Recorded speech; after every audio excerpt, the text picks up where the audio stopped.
नमस्कार दोस्तों, मैं हूं आशुतोष सिंह और मैं एक बार फिर से आप सभी का स्वागत करता हूं आपके अपने चैनल गेट इंस्पायर्ड व्लॉग्स में। आज का वीडियो शुरू करने से पहले मैं एक बार फिर से आपसे रिक्वेस्ट करना चाहता हूं कि अगर आपको आज का वीडियो पसंद है तो उसे लाइक करना, कमेंट करना और शेयर करना ना भूलें।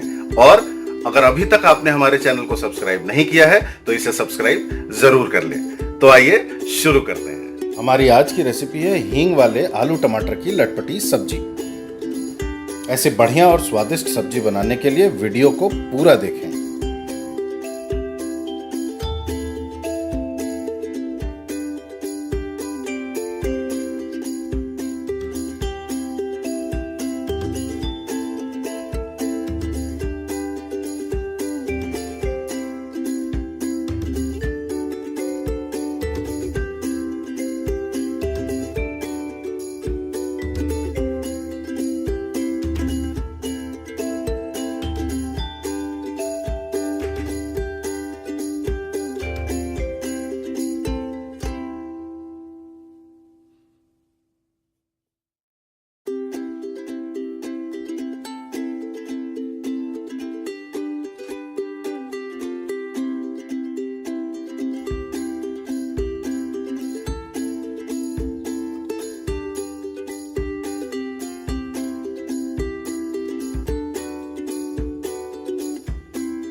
आज की रेसिपी अगर पसंद आई हो तो वीडियो को लाइक करना, कमेंट करना और शेयर करना ना भूलें।